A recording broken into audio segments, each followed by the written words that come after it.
Hermanos, buenas tardes. Proseguimos con el tema de este mes, que es el Evangelio. Y este es el último domingo del mes y hasta el próximo miércoles daremos por concluido el tema de este mes, que es el Evangelio. En esta ocasión a mí me ha tocado compartir con todos ustedes el tema de esta predicación es Jesús es el camino, la cual está basado en Juan 14 del 1 al 6. Y quiero antes que nada mandar un saludo a todos mis hermanos que están en sus hogares siguiéndonos a través de esta línea. Gracias a Dios por sus vidas y esperamos en Dios que prontamente ya nos podamos reunir presencialmente en nuestra iglesia. Bueno, vamos a dar inicio a el tema de este domingo y como les dije, les voy a pedir que busquen en sus Biblias en el Evangelio de Juan, en el capítulo 14, y vamos a dar lectura del versículo 1 al 6. Juan 14, del versículo 1 al 6. La palabra del Señor dice así: No se turbe vuestro corazón. ¿Creéis en Dios? Creed también en mí. En la casa de mi Padre muchas moradas hay. Si así no fuera, yo os lo hubiera dicho. Voy pues a preparar lugar para vosotros. Y si me fuere y os prepararé lugar, vendré otra vez y os tomaré a mí mismos, para que donde yo estoy, vosotros también estéis. Y sabéis a dónde voy, y sabéis el camino. Le dijo Tomás: Señor, no sabemos a dónde vas. ¿Cómo pues podemos saber el camino? Jesús le dijo: Yo soy el camino y la verdad y la vida. Nadie viene al Padre sino por mí.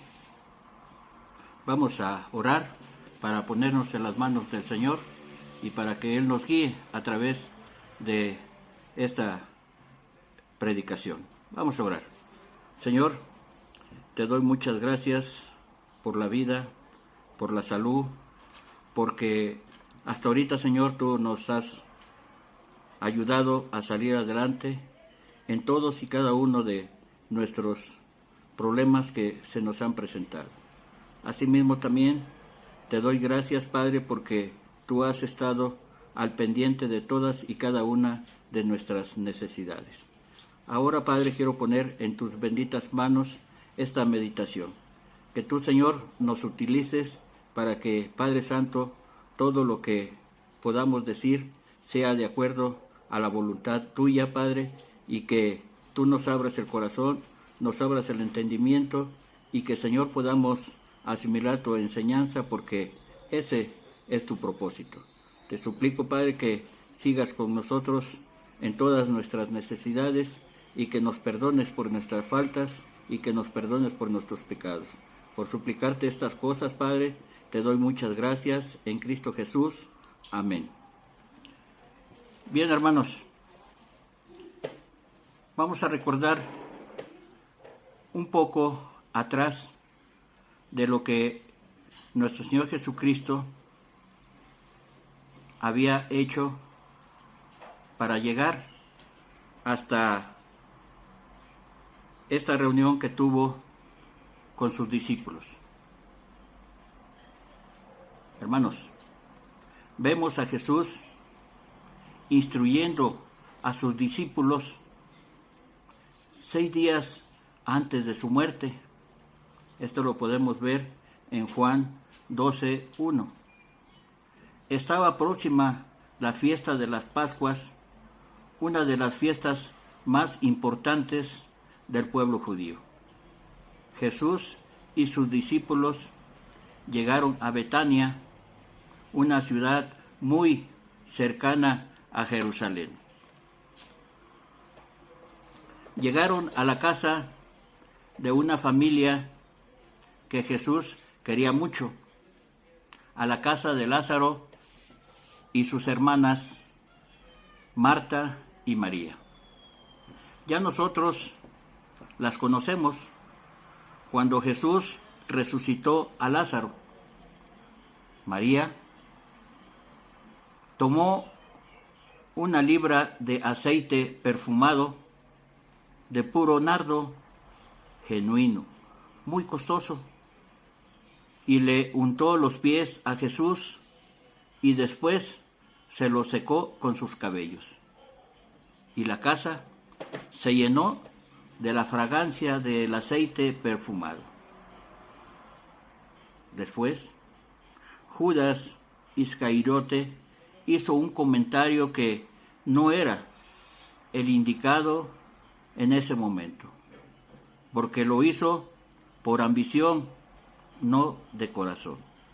Y es que el aceite perfumado que María usó tenía un valor de un año de salario para un obrero común. Y no es que Judas le haya preocupado el gasto de este perfume.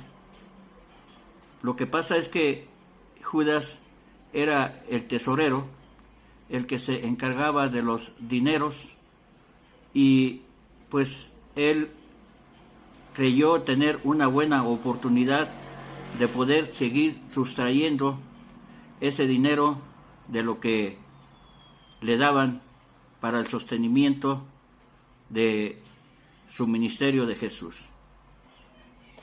Jesús defiende a María y dice: déjala.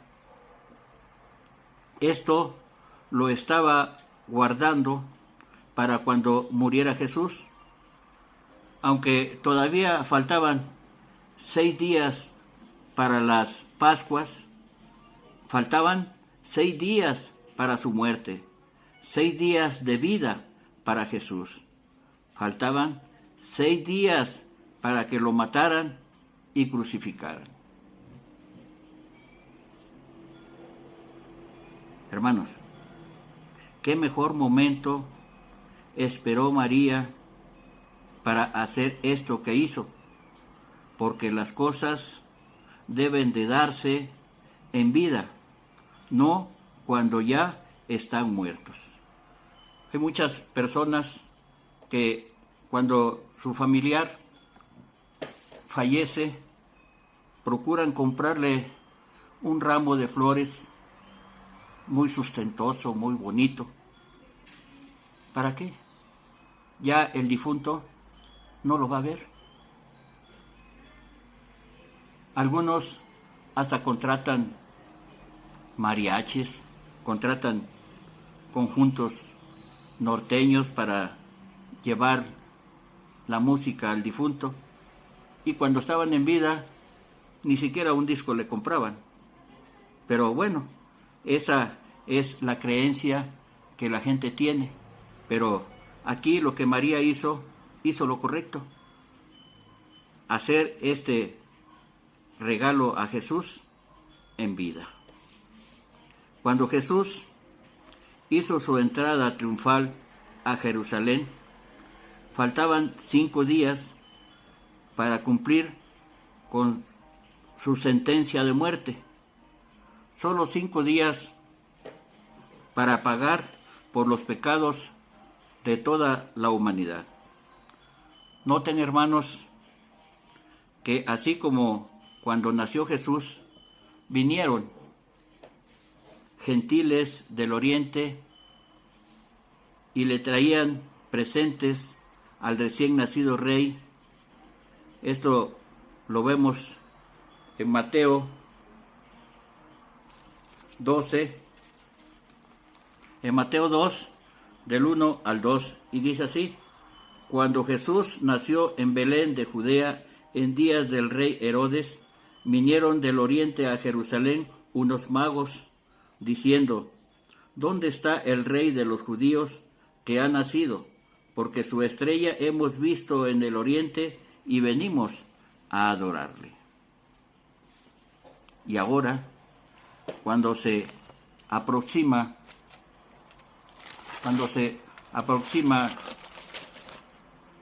su muerte, grandes multitudes clamaban a Jesús y tomaron ramas de palma y salían a su encuentro y le gritaban: bendito el que viene en el nombre de Jehová. Y muchas cosas más. Hermanos, muchos de los que victoriaban a Jesús habían venido a la fiesta de las Pascuas de todas partes del mundo. Hechos 2:8,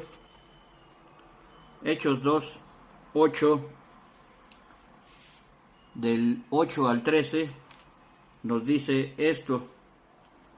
Hechos 2:8, del 8 al 13. Dice: ¿Cómo pues les oímos nosotros hablar cada uno en nuestra lengua en la que hemos nacido? Partos, medos, elamitas, y los que habitamos en Mesopotamia, en Judea, en Capadocia, en el Ponto y en Asia, en Frigia y Panfilia, en Egipto y en las regiones de África, más allá de Cirene, y romanos aquí residentes, tanto judíos como proseleitos, cretenses y árabes. Les oímos hablar en nuestra lengua las maravillas de Dios. Y estaban todos atónitos y perplejos, diciéndose unos a otros: ¿qué quiere decir esto? Mas otros, burlándose, decían: están llenos de mosto. Así estaban sucediendo las cosas, que cuando nació nuestro Señor hubo esa caravana de que venían del oriente, y ahora, a celebrar las Pascuas, muchos de estos que salían a victoriar a Jesús ya habían asistido anteriormente a las fiestas solemnes de los judíos y posiblemente ya habían escuchado alguna predicación de Jesús. Por eso, cuando se enteraron que Jesús iba a llegar a Jerusalén, buscaron la manera de cómo darle el reconocimiento a nuestro Señor. Hermanos, en plena noche de traición, Jesús celebraba la cena de la Pascua con todos sus discípulos y les hablaba y les decía de qué manera debían amar unos a otros, y les dio un ejemplo de humildad. Se paró donde estaba sentado y tomó una palangana y una toalla, y haciendo a un lado sus prendas de vestir, llenó la palangana de agua y empezó a lavar los pies de cada uno de sus discípulos. Jesús hizo esto después que sus discípulos habían tenido una discusión sobre quién de ellos sería el mayor. Este hecho solo lo hacían los esclavos más humildes, de lavar los pies a los que llegaban a visitar en los hogares.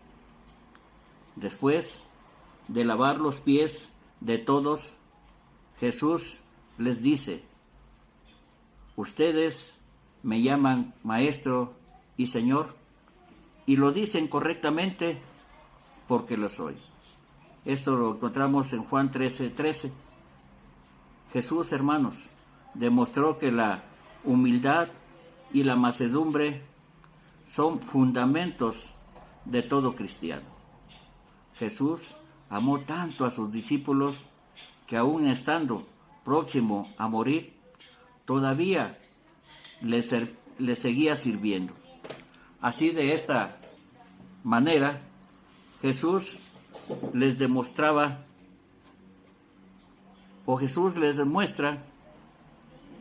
y nos muestra también a nosotros que en el reino de Dios no hay afán de grandeza, no hay rivalidades.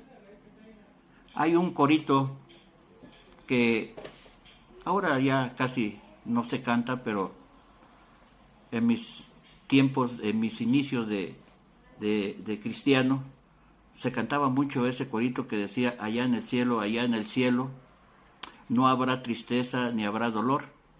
Y cuando estemos los redimidos allá en el cielo, alabaremos al Señor. Hermanos, el tema de este pasaje es: Jesús es el camino. ¿El camino a dónde? Es el camino a la vida. Es el camino a la verdad. Es el camino al Padre. Es el camino a la salvación. Es el camino al cielo. Muchos buscan este camino, pero no quieren abandonar sus deleites, su mundanal vida. Lo buscan en lugares equivocados, en donde les permitan hacer todo lo que ellos hacen mal, creyendo que es bueno.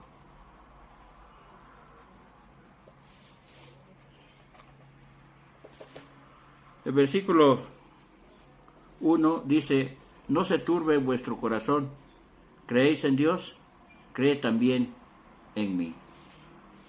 Muchas personas tienen hoy su corazón turbado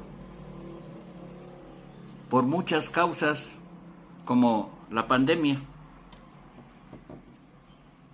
también por la tanta violencia y la poca seguridad en todos los niveles. Así, de esta manera, vio Jesús los rostros de preocupación de sus discípulos y les dijo: no se turbe sus corazones. Y es que Jesús veía a sus discípulos acongojados, inquietos, preocupados, quizá porque dentro de unas horas uno de ellos lo traicionaría y otro lo negaría.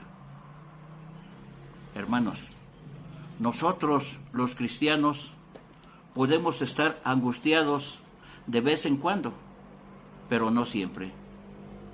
También, como cristianos, le podemos fallar a Jesús, pero el Señor es siempre fiel y verdadero. Y es que los discípulos se habían acostumbrado tanto al Señor que ahora que Él les explicaba y les decía que se iban a separar, pues no entendían cómo era posible que el Hijo de Dios fuera a morir. Por eso era la preocupación de sus discípulos. Por eso tenían en sus rostros todas estas preocupaciones. El versículo 2 dice: en la casa de mi Padre muchas moradas hay. Si así no fuera, yo os lo hubiera dicho. Voy pues a preparar lugar para vosotros. En la casa de mi Padre muchas moradas hay. Voy pues a preparar lugar para los que quieran estar en el cielo. Y dice Tomás: ¿cómo será todo esto? Hermanos, en el cielo solo estarán los que Cristo ha preparado, los que han dejado el mundo y sus pecados, los que creen y hacen la voluntad de Él, los que creen y hacen la voluntad de Él en la tierra. Hermano, el cielo es un lugar a donde Dios reside y tiene su trono. Muchos se sienten muy cómodos aquí en la tierra porque tienen sus tesoros. Porque tienen sus tesoros aquí. Pero quiero que sepan algo del cielo, donde está nuestra morada, de acuerdo a la Biblia. Hermanos, ¿te has puesto a pensar qué clase de lugar es el cielo? Un lugar de música, de acuerdo a Apocalipsis 5:9. Un lugar de alabanza, de acuerdo a Apocalipsis 7:9 al 12. Un lugar de servicio, de acuerdo a Apocalipsis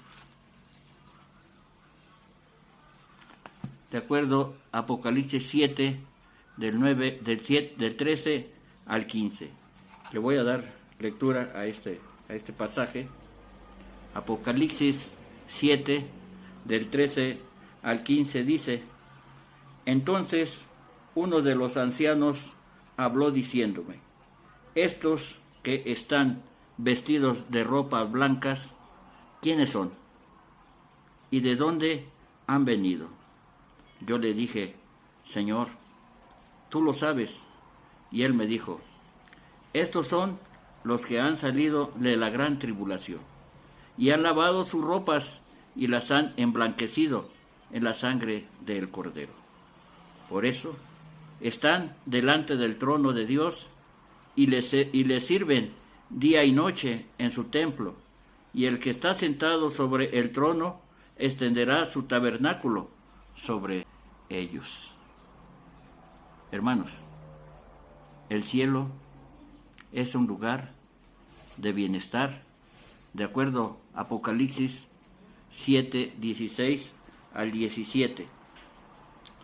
Ya no tendrán hambre ni sed, y el sol no caerá más sobre ellos, ni calor alguno, porque el Cordero que está en medio del trono los pastoreará y los guiará a fuentes de agua de vida, y Dios enjugará toda lágrima de los ojos de ellos. El cielo, hermanos, es un lugar de descanso. El cielo, hermanos, es un lugar de regocijo, de acuerdo a Apocalipsis 19, 17. El cielo, hermanos, es un lugar de belleza. Lo podemos ver en Apocalipsis 21. Apocalipsis 21, 21. Dice así: las 12 puertas eran 12 perlas, cada una de las puertas eran una perla, y la calle de la ciudad era de oro puro, transparente como vidrio. Hermanos, acumulemos nuestros tesoros en el cielo, donde los ladrones no hurtan, como dice Mateo 6, 19 y 20. Versículo 3. Versículo 3 dice: y si me fuere y os preparare el lugar, vendré otra vez y os tomaré a mí mismo, para que donde yo estoy, vosotros también estéis. Hermanos, nosotros los cristianos creemos esta promesa que hizo Jesús, que Él está preparando nuestra morada eterna allá en el cielo. Si perseveramos en lo que hemos creído y aceptado, habitaremos esta morada allá con Cristo. Hermanos, nosotros hemos creído en la palabra y esta ha cambiado nuestras vidas. Creer es ejercer fe. Hemos creído por las oraciones contestadas. Creemos que Dios existe y que es el creador de todas las cosas del universo. Él no fue creado. Él creó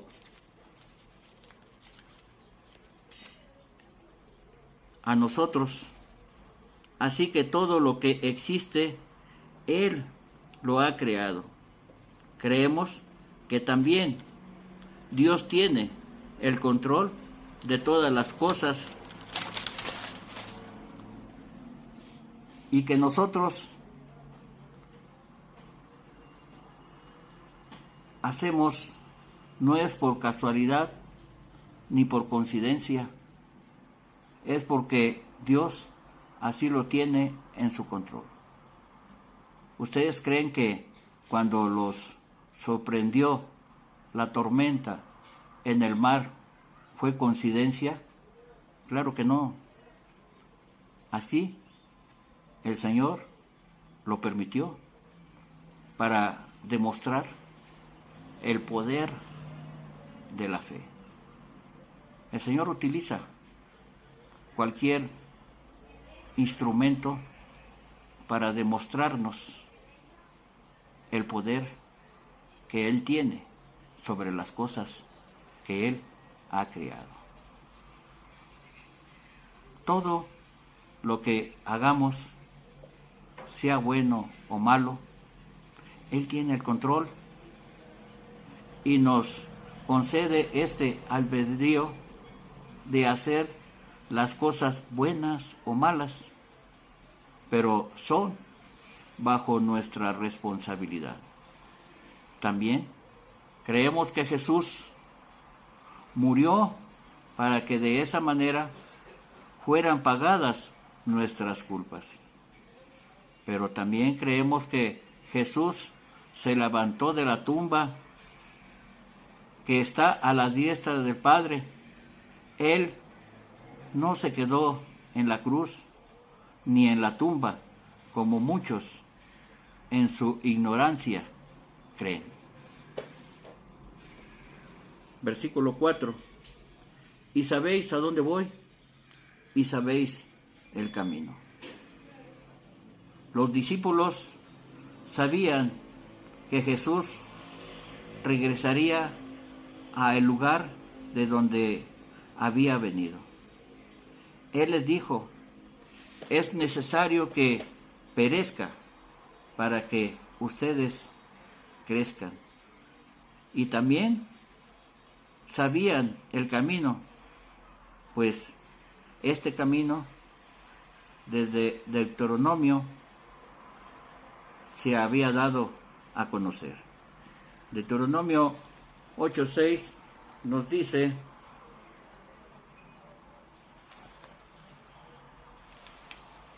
Deuteronomio 8:6 nos dice: guardarás pues los mandamientos de Jehová tu Dios, andando en sus caminos y temiéndole. El Salmo 32, 8 también nos hace referencia sobre Salmo 32, 8 nos dice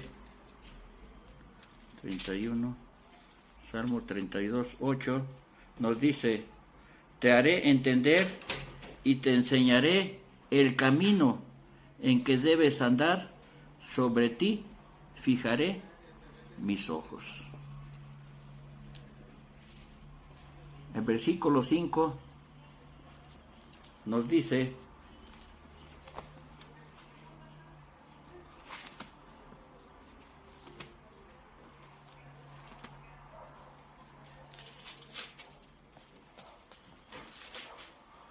versículo 5 nos dice, le dijo Tomás: Señor, no sabemos a dónde vas. ¿Cómo, pues, podemos saber el camino? Aquí hay una pregunta, y ya ustedes saben quién hizo esta pregunta. Tomás. Sí, Tomás es el que hace la pregunta. Pero no nada más Tomás era el que desconocía el camino. Había otros discípulos que también no entendían cómo encontrar el camino. Hermanos, a Tomás y los discípulos les gustó lo que escucharon, pero no lo entendieron. Así luego nos pasa también a nosotros cuando vamos a dar este mensaje de salvación a las personas. Inmediatamente nos dicen: se oye muy bonito, lo dicen muy bonito, lo interpretan ustedes muy bonito, pero no quieren tener ningún compromiso con Dios. No entienden que el mensaje es para que reconozcan que están mal y que necesitan de la ayuda de Dios. No venimos a darles el mensaje para que nos digan si lo estamos diciendo bien o lo estamos diciendo mal. Lo estamos haciendo para que ellos se arrepientan, le pidan perdón al Señor y se vuelvan de sus malos caminos. Hermanos, posiblemente Tomás y los discípulos creían también en estos tiempos. Hay mucha gente que cree que la muerte es el fin de todo y que la meta y el punto final es la muerte.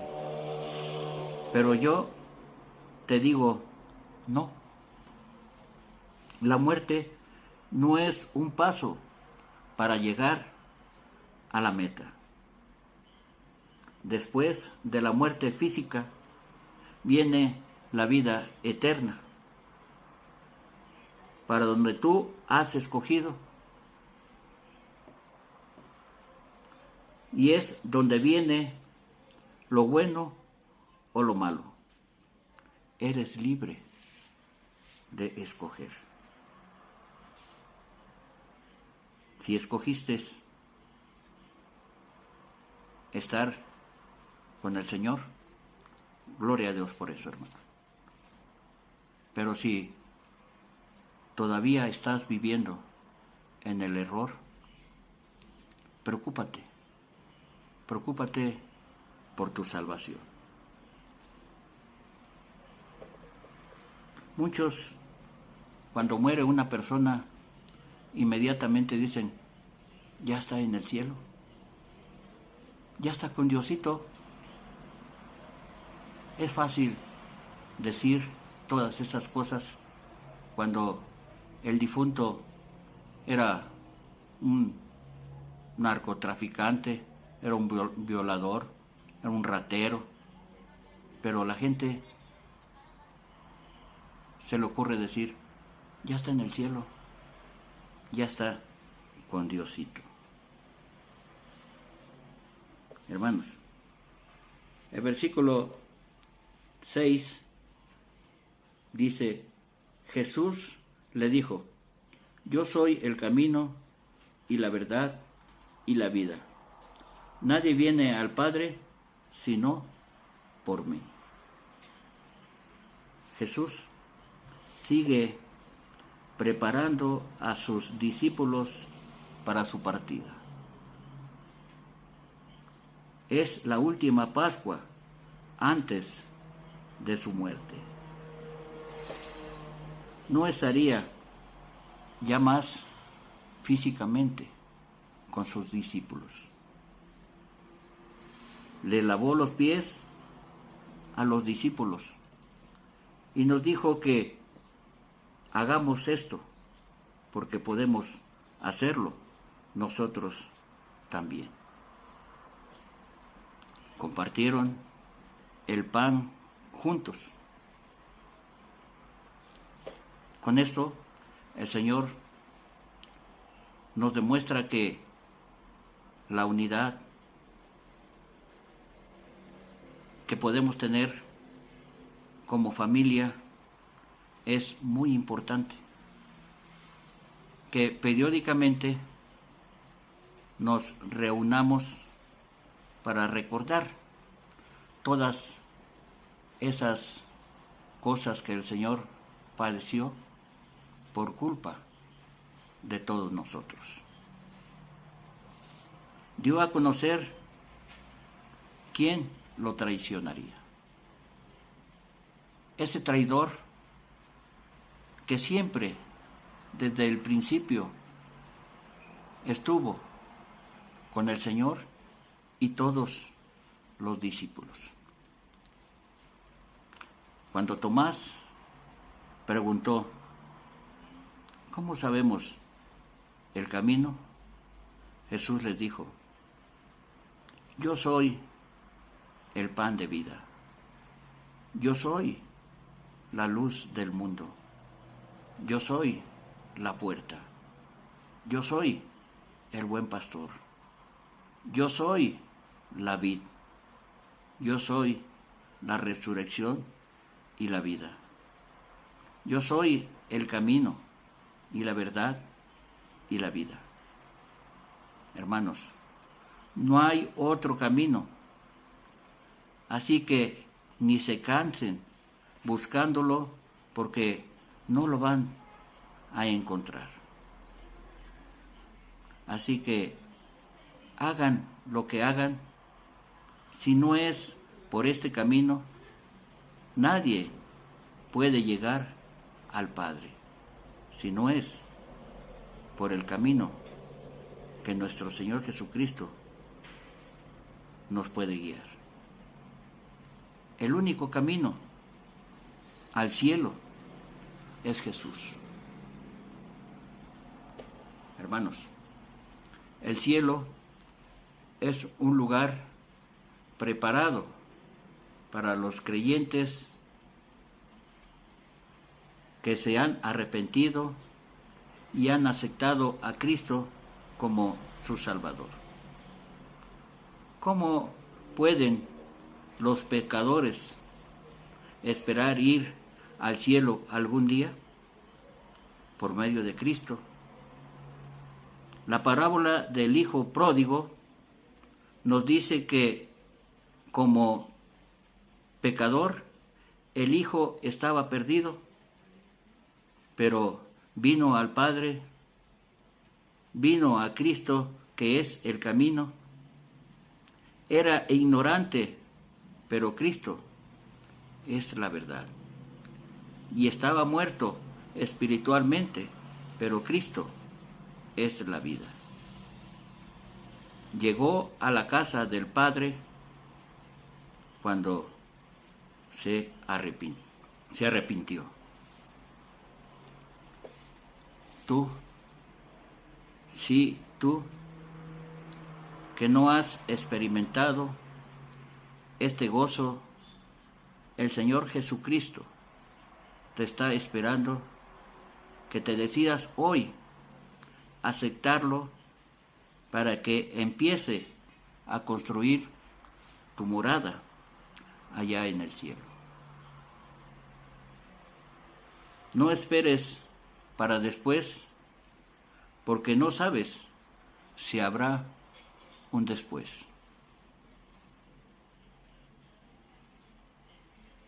Si estás esperando cuando ya seas más viejo o hasta cuando tengas una enfermedad, lo hagas, no estés seguro de esto.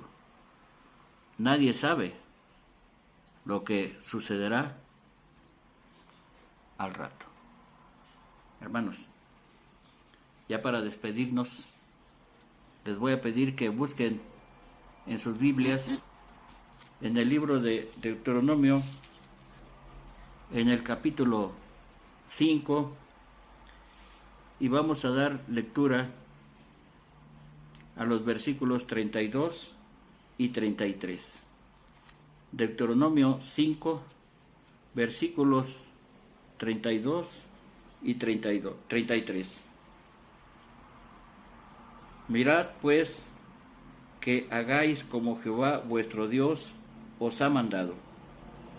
No os apartéis a diestra ni a siniestra. Andad en todo el camino que Jehová vuestro Dios os ha mandado, para que viváis y os vaya bien y tengáis largos días en la tierra que habéis de poseer. Vamos a orar para concluir esta meditación. Señor, te doy muchas gracias. Gracias por este mensaje que tú, Señor, nos permitiste poder realizar. Pongo en tus benditas manos, Padre, a todas aquellas personas que nos están siguiendo a través de esta transmisión, que si ellos te han aceptado como tu Salvador, tú les ayudes, Padre, tú les des, Señor, toda la ayuda que ellos requieran para seguir adelante en tu obra, Padre. Ayúdalos y sé con ellos en todo momento, Padre. Asimismo también te doy gracias por mis hermanos que han podido seguirnos a través de esta línea. Tú bendices sus hogares, bendice, Señor, sus fuentes de trabajo, bendice a sus familias, Padre. Tú sé con ellos en todo momento. Cuídalos, protégelos de toda maldad, de todo peligro. Que, Señor, tú siempre nos guíes por el camino que tú, Señor, nos has trazado. Que, Padre Santo, como dice tu palabra, que no nos desviemos en ningún momento de este camino y que sigamos siempre adelante para llegar a estar cuando tú nos llames en esa morada que tú has preparado para cada uno de nosotros. Perdónanos por nuestros pecados y ayúdanos. Todo esto, Padre, lo pongo en tus benditas manos, suplicándotelo en el bendito nombre de tu Hijo amado y Salvador nuestro, Cristo Jesús. Amén. Que Dios les bendiga, hermanos.